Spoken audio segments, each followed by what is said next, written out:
할렐루야! 일부 예배를 마치고 내려가서 일부 예배를 제가 어떻게 설교했는지 영상을 통해 봤습니다. 얼마나 긴장했는지 얼굴에는 웃음이 하나도 없고 잔뜩 얼어 있었습니다. 그래서 올라오면서 다짐했어요. 2부는 잘 해보자. 근데 2부도 역시 긴장됩니다. 얼어버리는 것 같아요. 어제 사랑하는 동역자 박종관 전도사님의 결혼식이 있었습니다. 축가로 제이어스의 시편 139편을 부부가 전도사님과 사모님이 함께 찬양했습니다. 신랑과 신부가 돋보이는 결혼식의 자리에 하나님께 영광 돌리는 모습을 보면서 아, 진짜 사역자들이구나 이런 생각을 했습니다. 여러분은 여러분의 결혼식을 기억하시나요? 사랑하는 사람과 함께 부부가 됐던 그 순간을 기억하시나요? 전 이제 결혼한 지 12년 됐습니다. 죄송합니다. 12년밖에 되지 않았어요. 그런데요, 12년밖에 되지 않았지만 결혼식이 하나도 기억나지 않습니다. 물론 시간이 많이 지나서 기억나지 않는 것도 있지만 사실 결혼식 그 시작부터 끝날 때까지요, 저는 그냥 시키는 것만 했던 것 같습니다. 옷 갈아입으라면 갈아입고, 나오라면 나가고, 선서하라면 선서하고, 그렇게 시간이 빨리 지나고 나니까 결혼이 끝나 있더라고요. 너무나도 긴장이 되기도 했고 순서가 복잡하기도 해서 정신없이 하루를 보내 그 시간 무슨 일이 있었는지 잘 기억이 나지 않아요. 가끔 결혼식 앨범을 꺼내보면 그때 그 결혼식에 참석했던 이들을 보게 됩니다. 그러면 마침 기억하지 못하였던 사람들을 발견하고 놀라기도 합니다. 이 친구가 내 결혼식에 왔었나? 아, 이 친구가 이 시간에 함께 했었구나 라는 것을 발견하고 놀라요. 그리고 그 시간 그 순간에 잘 신경 써주지 못했던 것에 대해서 미안해하고, 또 한편으로는 그 시간 참석하여서 나를 축복해 줬던 것에 대해 감사하고 감동을 느끼기도 합니다. 우리는 가끔 무엇을 하느냐에 집중한 나머지 누구와 함께 하는가를 잊을 때가 있습니다. 그런데 지나고 보면 무엇의 성취보다 누구와의 가치가 더 큰 것을 경험하기도 하지요. 오늘 말씀은 가나에서 벌어진 혼례를 배경으로 하고 있어요. 본문 1절과 2절 말씀인데요, 함께 읽어보도록 하겠습니다. 1절과 2절 말씀입니다. 시작. 사흘째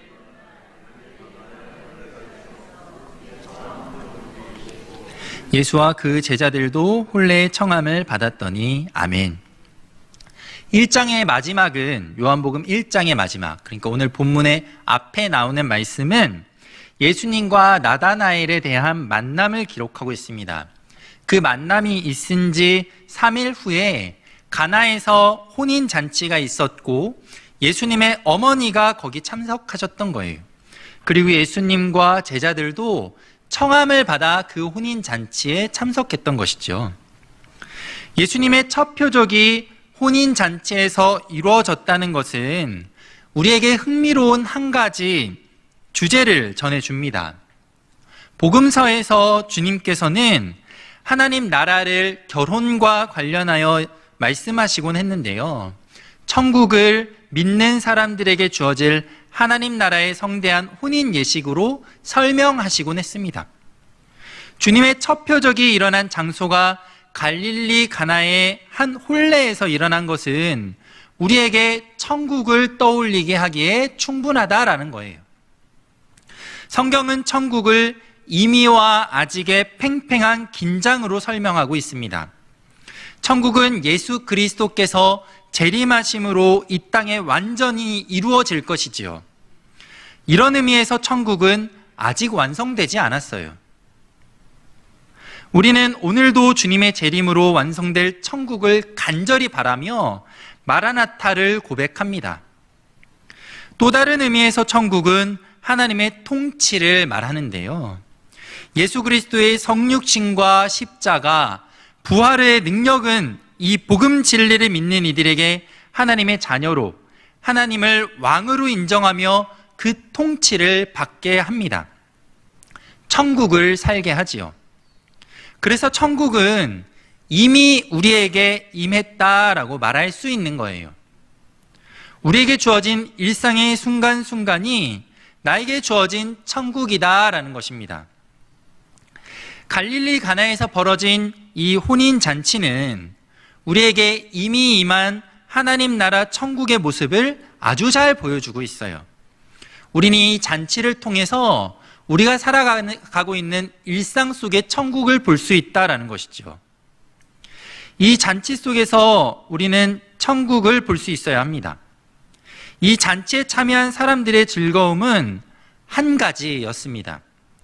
먹고 마시는 가운데 주어지는 포도주가 이 자리에 임한 모든 이들에게 주어지는 기쁨이었죠. 그 자리에 구원의 주님께서 함께 하셨지만 아무도 예수님께 관심을 가진 사람은 없었습니다. 이미 1장에서 예수님은 세례 요한을 통해 세례 요한 자신을 뛰어넘는 이로 하나님의 나라로 아들로 소개된 바 있습니다. 그 구원의 주님께서 이 잔치에 참여하셨음에도 불구하고 모든 이들이 먹고 마시는 데만 바빴다라는 거예요. 이런 모습은 10절에 예수님께서 만드신 물이 변화한 포도주를 마신 이들의 고백 속에서도 더 잘 보여지지요. 그들은 그 포도주를 맛보고 그저 좋은 포도주를 먼저 주지 않고 나중에 줌을 이상히 여길 뿐이었습니다. 이 잔치의 관심은 오직 포도주뿐이었지요. 우리에게 임한 천국에서 나의 모습은 어떻습니까? 주님께서는 믿음의 사람들에게 영원히 함께 하신다고 말씀하셨어요. 약속하셨지요. 마태복음 28장 20절과 요한복음 14장 16절 말씀입니다. 먼저 마태복음 28장 20절 말씀 함께 읽어보도록 하겠습니다. 시작. 내가 너희에게 분부한 모든 것을 가르쳐 지키게 하라. 볼지어다 내가 세상 끝날까지 너희와 항상 함께 있으리라 하시니라. 아멘. 이어서 요한복음 14장 16절 말씀 함께 읽어보도록 하겠습니다. 시작. 내가 아버지께 구하겠으니 그가 또 다른 보혜사를 너희에게 주사 영원토록 너희와 함께 있게 하리니. 아멘. 주님은 우리와 함께 하십니다. 진리의 영 성령께서 우리 안에 내주하심으로 언제나 어디서나 나와 함께 하시죠. 우리가 예배하는 이 시간에도 함께 하시고 예배를 마치고 집으로 돌아가는 그 순간, 집에서, 직장에서, 가정에서 보내는 매 순간 주님은 우리와 함께 하신다라는 거예요. 우리는 그렇게 주님과 함께 이미 임한 천국의 혼인잔치와 같은 세상의 삶을 살아갑니다. 하지만 오늘 우리의 기쁨은 무엇인가요? 오늘 본문 속 사람들처럼 주님의 함께 하심보다 포도주에 관심을 두고 있지는 않습니까? 나를 기쁘고 즐겁게 하는 것이 포도주와 같은 세상의 가치들이기에 그것에 혈안이 돼 하루하루를 보내고 있지는 않나요? 사랑하는 사람과 단둘이 데이트를 하는데 상대방이 핸드폰만 보고 다른 일을 한다면, 그리고 거기서 주어지는 즐거움에 취해 그것만 추구한다면 그것만큼 불행한 일은 없을 것입니다. 사랑하는 이와 함께하면서 주어지는 무엇과도 비교할 수 없는 기쁨이 있는데 그 기쁨을 놓칠 것이기 때문에 그 시간은 너무나도 불행한 시간이 되겠지요. 우리 주님으로부터 이 땅에 주어진 천국 혼인잔치에서 나의 기쁨이 주님과 함께하는 동행이 되기를 원합니다. 우리가 모든 관심을 돈과 성공과 건강에 두는 이 시간에도 주님은 여전히 나의 가장 가까운 곳에서 함께하고 계십니다. 진정한 기쁨이 넘치는 천국의 삶으로 우리를 이끄시지요. 이 땅에 이미 임한 천국 혼인잔치에 주님과 동행하는 즐거움으로 우리의 하루하루의 삶을 채울 수 있길 원합니다.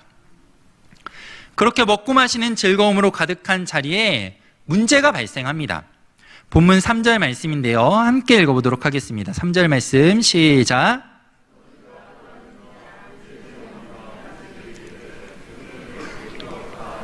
아멘. 유대 사회에서 결혼식은 아주 중요한 행사였습니다. 결혼 축하연은 보통 일주일 동안 지속될 수 있었고 그 재정은 남편이 감당했다고 합니다. 그 중요성이 사회적으로 인정받았기 때문에 많은 랍비들은 종교적인 축제 의무를 면제해 주기도 했습니다. 그만큼 결혼이 유대 문화 속에서 중요했다라는 것이죠. 이런 모습은 한국의 결혼과도 많이 닮아 있어요. 우리 사회도 결혼을 아주 중요하게 생각하지요. 결혼을 위해 당사자들은 많은 재정을 부담을 감당하고 최대한 좋은 것으로 예식을 준비합니다. 최선의 것을 참여한 이들과 나누지요. 코로나로 인해 식사가 불가능해지니까 참여한 이들에게 선물을 주기까지도 합니다. 사회적으로도 모든 일을 멈추고 신혼여행을 갈 수 있도록 허락해 주잖아요. 어제 결혼한 전도사님도 오늘 신혼여행을 떠날 거예요. 아직 떠나지 않았습니다. 지금 부서에서 열심히 사역하고 있거든요. 이 사역이 끝나면 신혼여행을 떠날 거예요. 그런데 신혼여행을 떠나는 전도사님을 향해서 전도사님 왜 신혼여행 가세요? 일해야지. 교회 오세요. 라고 말할 사람은 아무도 없을 것입니다. 이 자리에 모인 우리는 전도사님이 안전히 다녀올 수 있도록 또 좋은 시간을 보낼 수 있도록 축복하며 그 시간들을 할애해 주겠지요. 결혼이 그만큼 중요한 것이기 때문이에요. 유대 문화 속의 결혼은 오늘날 우리 사회 속에 그것과 많이 비슷했어요. 아니, 유대 사회는 우리 사회보다 결혼과 관련된 행사를 보다 더 중요하게 생각했습니다. 그렇게 축하연에서 포도주가 떨어지는 것은 심각한 문제였습니다. 우리는 가끔 결혼식에서 음식이 떨어지면 아쉽게 생각하고 뭔가 좀 부족함에 있어서 아쉬움을 이야기하지만 그것으로 끝나지만 고대 문헌에는 이와 비슷한 문제로 신랑을 상대로 한 소송이 벌어졌다는 기록까지도 있습니다. 포도주가 떨어졌는데요, 신랑을 상대로 소송했다라는 거예요. 무슨 말입니까? 그 축하연을 여는 당사자만큼 참여하는 이들에게도 결혼이 중요했다라는 것이고 결혼이라는 것이 유대 문화 속에서 아주 중요한 시간이었다라는 거죠. 본문 속 포도주가 떨어진 문제는 단순히 마실 거리가 떨어져 잔치에 참여한 손님들에게 양해를 구함으로 해결될 정도의 작은 일이 아니었다라는 것입니다. 아주 심각한 문제가 지금 이 결혼식장 안에 벌어지고 있었던 것이죠. 예수님의 어머니 마리아는 이 심각한 문제를 가장 먼저 알게 됐습니다. 그리고 이 문제를 가지고 예수님을 찾아가 도움을 청합니다. 저들에게 포도주가 없다. 마리아는 예수님께 지금 벌어진 문제를 넌지시 말하지요. 직접적으로 도움을 요청하고 있습니다.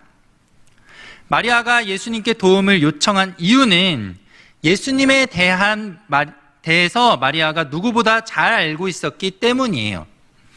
우리가 정경으로 받아들이고 있는 66권 외에 고대로부터 전해지는 외경에는 어린 예수님의 신비한 일들이 기록되어 있는데요. 그 중에는 진흙을 살아있는 새로 만드는 특별한 능력의 얘기들이 등장하기도 합니다. 물론 외경은 신뢰하기 어려운 과장과 모순들이 많기에 인정할 수 없지만 이런 일 외에도 마리아는 예수님의 특별함을 잘 알았습니다. 주님은 마리아의 몸에 성령으로 잉태하셨지요. 누가복음 1장에 보시면 천사가 마리아에게 아들을 낳을 것과 그 이름, 그리고 그가 큰 자가 되고 지극히 높으신 이의 아들임을 알려주는 모습이 등장해요. 뿐만 아니라 누가복음 2장에는 유월절 예루살렘에서 12살 된 예수님을 잃어버린 사건도 기록되어 있는데요. 뒤늦게 자신을 찾아온 요셉과 마리아를 향해 예수님을 말씀하십니다. 어찌하여 나를 찾으셨나이까? 내가 내 아버지 집에 있어야 될 줄을 알지 못하셨나이까? 예수님은 그렇게 말씀하셨습니다. 마리아는 이 모든 일을 통해 예수님께서 어떤 분이신지를 아주 잘 알고 있었어요. 그리고 예수님을 누구보다 의지했지요. 그런 마리아를 향한 예수님의 답변은 너무나도 퉁명스럽고 냉정하게 들리기까지 합니다. 본문 4절 말씀인데요. 제가 읽어드리겠습니다. 예수께서 이르시되 여자여 나와 무슨 상관이 있나이까? 내 때가 아직 이르지 아니하였나이다. 아멘. 예수님의 첫 마디는 여자여였습니다. 이 표현이 우리에게 다소 듣기 거북하게 들릴 수도 있어요. 제가 저희 어머니가 저한테 근종아 두부 한 모 사와라 하는데 여자여 아직 제 때가 이르지 않았습니다 이렇게 얘기하면요, 저희 어머니는 제 등짝을 때리실 거예요. 굉장히 듣기 좋지 않은 표현이지요. 여자라니요, 어머니한테. 하지만 이 표현은 단순히 여자를 가리키는 표현이라기보다는 여성을 향한 존대의 의미가 강한 예의 바르고 다정한 호칭입니다. 부인이나 숙녀 정도의 높임의 표현이었어요.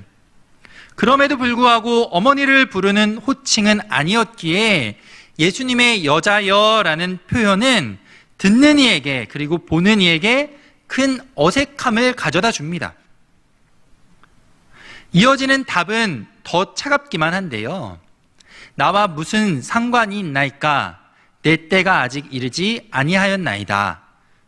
나와 무슨 상관이 있나이까? 라는 말은 두 당사자 사이에 거리를 두는 표현입니다. 상대를 향한 작은 책망을 담은 퉁명스러운 표현이었어요.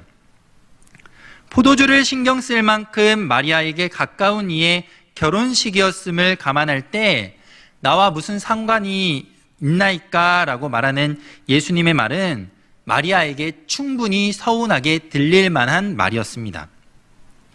예수님의 차가운 답은 때가 아직 이르지 아니했기 때문에 나온 것이었는데요. 여기서 이 때라는 표현은 요한복음에서 주로 십자가를 가리킬 때 사용됐습니다. 그때에는 예수 그리스도께서 십자가에서 피 흘리심으로 말미암아 천국 잔치의 모든 준비를 완벽하게 완성하실 것입니다. 지금 포도주가 떨어진 이 불완전한 잔치와는 전혀 다른 완전한 잔치가 될 것이지요. 주님은 그때를 위해 이 땅에 오셨기에 이 일이 자신과 아무 상관없다고 선을 그어 말씀하셨던 거예요. 내가 의지하는 아들의 차가운 대답에도 마리아는 하인들에게 예수님께 순종할 것을 말합니다. 주님의 서운한 답에도 주님을 신뢰하고 끝까지 믿을 것을 이야기하죠. 그때 주님께서 말씀하십니다. 본문 7절과 8절 말씀인데요. 7절과 8절 말씀 함께 읽어보도록 하겠습니다. 시작.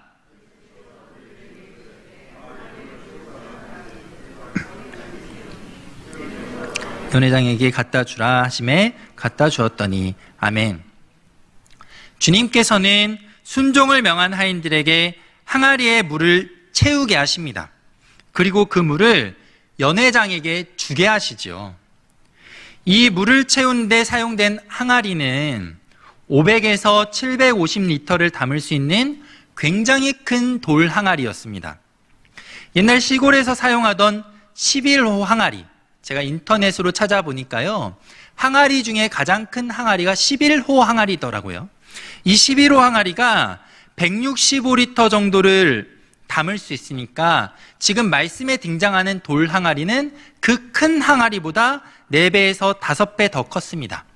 이런 항아리 6개의 물을 가득 채웠기 때문에 끝나가던 잔치에는 전혀 부족함이 없는 양의 포도주를 만들 수 있었죠. 주님께서는 그렇게 물이 포도주가 되는 이적을 행하심으로 마리아의 요청과 연회장의 문제를 해결해 주십니다. 세상을 살면서 우리에게 드리워진 많은 고난들은 우리로 하여금 나와 함께 하시는 주님께 눈을 돌리게 하지요. 간절함으로 주님을 찾게 합니다. 잔치에 포도주가 떨어진 절체절명의 위기처럼 나에게 드리운 문제들을 안고 기도의 자리에서 또 경건의 자리에서 주님을 간절히 찾고 도움을 간구해요. 건강과 사업, 다양한 문제들을 가지고 우리는 기도하고 또 기도합니다. 간구해요. 하지만 야속하게도 그 기도가 매번 우리의 기대에 순응하는 응답으로 다가오지는 않습니다. 마치 마리아를 향해 여자여 나와 무슨 상관이 있나이까 라고 말씀하신 것처럼 차가운 응답이 들려올 때가 있어요. 하지만 우리는 기억해야 합니다. 주님께서는 주님과는 아무런 상관없는 우리 인생에 떨어진 포도주의 문제를 해결하시는 분이시다라는 사실을 우리는 기억해야 한다라는 거예요. 지금 당장은 침묵하시는 것 같고 내 앞의 문제는 점점 크게 다가오지만 주님께서는 이 모든 일을 해결할 유일한 분이시고 우리의 작은 신음에도 응답하시는 사랑의 하나님이십니다.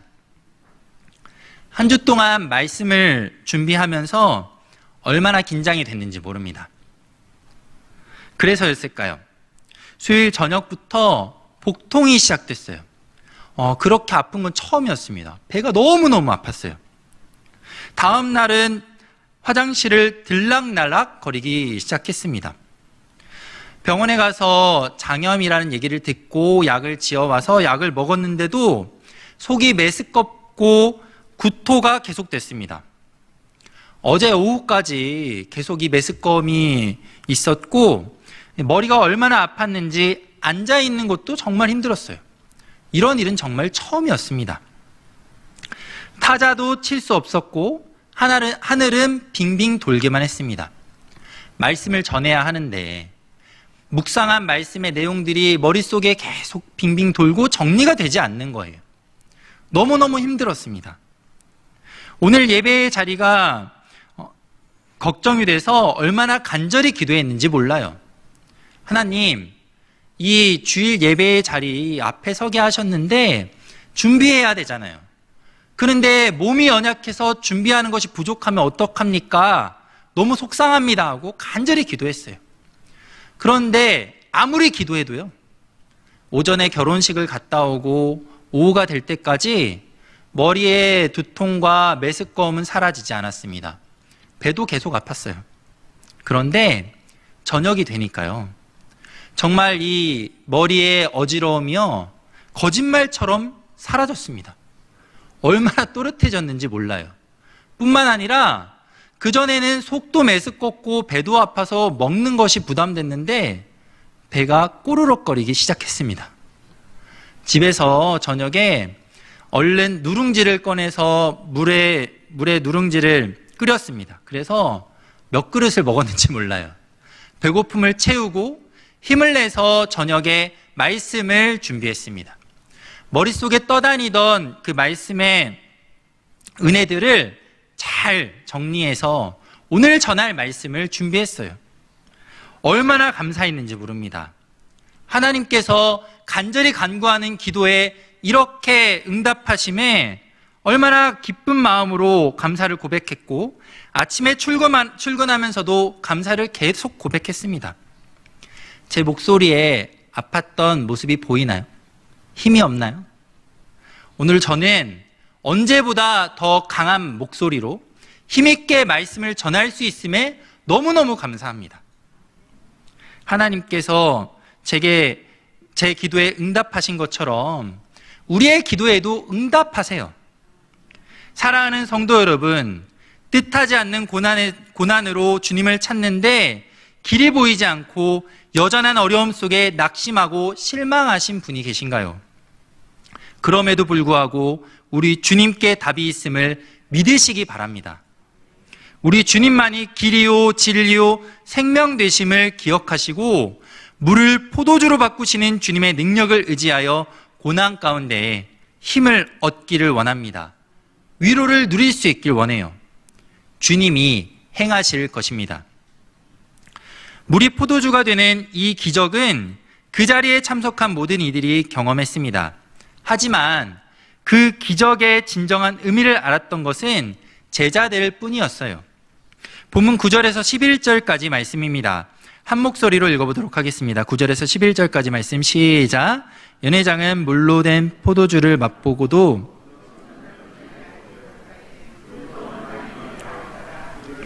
하인들은 알더라. 사람마다 먼저 좋은 포도주를 내고 취한 후에 낮은 것을 내거늘 그대는 지금까지 좋은 포도주를 두었도다 하니라. 예수께서 이 첫 표적을 갈릴리 가나에서 행하여 그의 영광을 나타내심에 제자들이 그를 믿으니라. 아멘.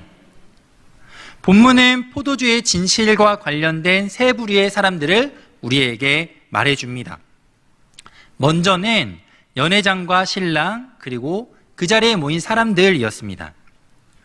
연회장과 신랑은 이 예식의 주인으로 모든 것을 알아야 하는 사람들이었어요.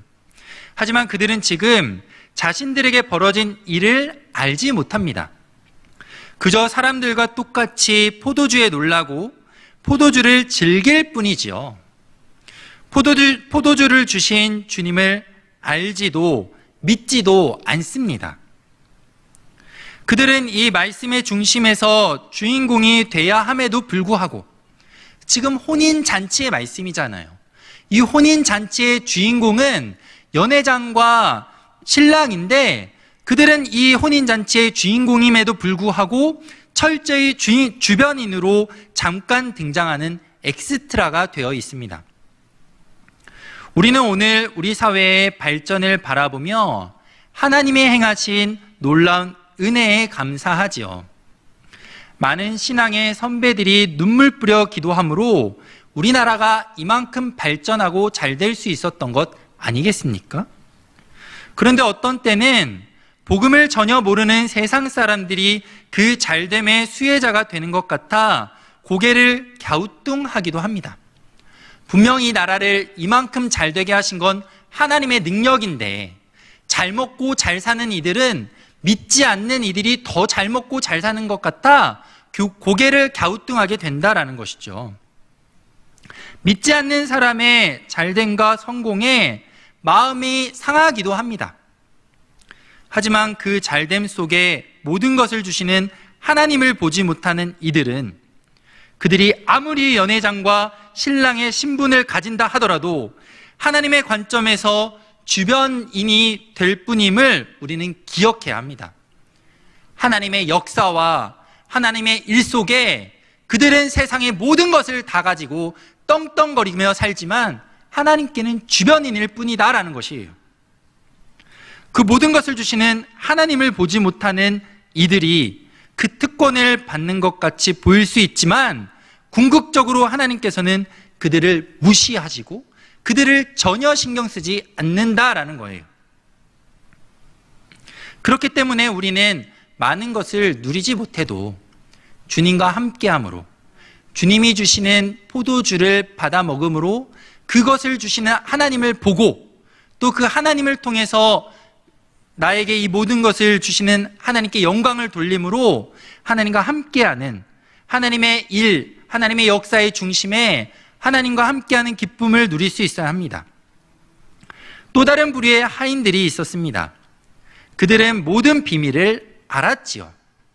누구보다 그 기적의 일을 가까이에서 경험한 사람들이었어요.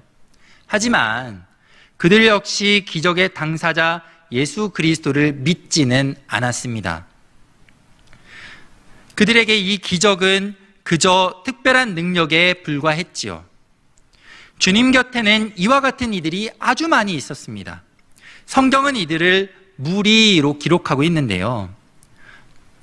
요한복음 6장에 오병이어의 기적을 경험하고 예수님을 따르는 무리를 향해 주님께서 베푸신 기적과 이적에 머물러 계속해서 그 특별한 만을 취하길 원하는 이들을 예수님께서는 이렇게 꾸짖으십니다. 요한복음 6장 26절 말씀입니다. 제가 읽어드리겠습니다. 예수께서 대답하여 이르시되 내가 진실로 진실로 너에게 이르노니 너희가 나를 찾는 것은 표적을 본 까닭이 아니요 떡을 먹고 배부른 까닭이로다. 아멘. 주님께서는 단지 특별한 기적의 신비에 머물러 있는 자들을 경계하셨습니다. 주님의 기적과 이적은 구원자를 보고 믿게 하려는 의도가 있기에 주님께서는 그 너머의 믿음으로 나아가기를 원하셨던 거예요. 요한복음 6장 35절 말씀인데요, 함께 읽어보도록 하겠습니다. 요한복음 6장 35절 말씀입니다. 시작. 예수께서 이르시되 나는 생명의 떡이니 내게 오는 자는 결코 줄이지 아니할 터이요 나를 믿는 자는 영원히 목마르지 아니하리라. 아멘. 주님께서는 기적과 이적을 통해 생명의 믿음으로 나아오기를 요청하셨습니다. 아쉽게도 하인들은 가장 가까이에서 직접 그 경험을 했지만 믿음으로 나아오지 못했어요. 그저 주님의 능력을 신비롭게 여기며 놀랄 뿐이었지요. 마지막으로 제자들이 등장합니다. 물이 포도주가 되는 기적을 요한은 특별히 표적으로 설명하는데요, 이 표적이라는 단어는 신비로운 일을 말하기보다는 가리키는 표시를 의미합니다. 그러니까 이 표적, 물이 포도주로 변하는 기적이요, 무언가를 가리키는 표적이었다라는 것이고, 그 무언가는 예수 그리스도를 믿는 믿음이었다라는 거죠. 물이 포도주가 되는 것이 제자들에게 주님의 영광을 나타내는 표시가 됐다라는 거예요. 그리고 그 표시는 제자들로 하여금 예수 그리스도를 믿게 했지요. 여기서 우리는 예수님이 행하신 영광의 일을 다시 한번 자세히 살펴볼 필요가 있습니다. 주님께서 행하신 기적은 돌 항아리의 물이 포도주가 되게 하신 것이었어요. 여기서 이 돌 항아리는 유대인의 정결 예식에 쓰이는 물을 담는 도구였습니다. 유대인들은 식사 전 손을 씻는 행위를 통해 자신을 깨끗이 했고, 돌 항아리의 물은 이렇게 매번 식사하는 이들의 정결을 위해 물을 제공했습니다. 그런 돌 항아리에 주님께서는 물을 가득 채우게 하시고 물이 포도주가 되게 하셨지요. 아귀까지 가득 채워진 물을 모두에게 그 맛을 인정받는 완전한 포도주로 변하게 하신 것이에요. 주님께서는 불완전한 정결의 물을 담은 한낱 돌 항아리가 맛이 완전한 포도주로 가득 채워지는 기적을 행하신 것입니다. 이것이 주님의 영광의 일이었다라는 것이죠. 주님께서는 죄로 인해 너무나도 불완전한 돌 항아리와 같은 우리 인생에 죄를 깨끗이 씻고 넘칠 만큼 은혜를 부어주셨습니다. 예수 그리스도의 보혈을 허락하심으로 말미암아 죄를 이기고 하나님의 아들로, 하나님의 백성으로 예배의 자리에 설 수 있게 하셨죠. 우리는 그 완전한 대속의 은혜로 말미암아 오늘 이렇게 함께 모여있는 것 아니겠습니까? 내가 어떤 모습이더라도 주님의 은혜를 넘치게 채우심으로 완전한 하나님의 사람이 되게 하시는 그 기적 가운데 기쁨과 감사를 고백할 수 있길 원합니다. 이 너무나도 분명하고 선명한 복음 진리가 우리로 하여금 예수 그리스도를 믿게 하는 표적임을 기억할 수 있게 원해요. 이 부족한 나를 하나님의 자녀 삼으신 것이 얼마나 큰 은혜입니까? 돌 항아리보다 더 보잘것없는 나를 하나님의 자녀로 높이신 것이 우리 인생의 가장 큰 기쁨이고 감사임을 우리는 바라볼 수 있어야 한다는 것이죠. 그것이 예수 그리스도를 믿는 표적이 되어서 오늘 이 자리 예배에 모인 우리들로 하여금 하나님의 은혜 앞에, 예수 그리스도의 십자가 은혜 앞에 겸손히 고개 숙이게 한다라는 거예요. 사랑하는 김포제일교회 성도 여러분, 하나님께서 오늘 이 시간, 나에게 주어진 인생 전체의 왕으로 통치하신다는 사실을 인정하고 믿으시기를 바랍니다. 우리는 그렇게 오늘 천국을 살아요. 이 혼인잔치에 주어진 포도주가 아닌 함께 하시는 주님을 바라보시고 그 주님으로 말미암아 기쁨을 누릴 수 있길 원합니다. 나아가 주어진 고난 속에 여전히 함께 하시는 주님을 바라보고 간구함으로 큰 도우심을 얻고 고난의 자리가 죄로 가득한 돌 항아리와 같은 나를 은혜의 포도주로 넘치게 채우시는 주님을 경험하는 자리가 될 수 있기를 원합니다. 그 풍성한 은혜를 누릴 수 있길 원해요. 주님께서 오늘도 부족한 많은 우리를 그 넘치는 은혜로 채우사 값진 돌항아리가 되게 하십니다. 값진 돌항아리로 나와 함께하는 주님과 동행의 삶을 살게 하지요. 그렇게 우리의 하루하루의 삶은 천국이고 그 천국의 삶은 하느님 앞에 가치 있는 것입니다. 우리에게 허락하신 그 천국의 삶을 기쁨과 감사로 고백하며 하루하루의 삶을 주님과 동행함으로 하나님께 영광 돌리는 저와 여러분 될 수 있기를 간절히 바라고 원합니다.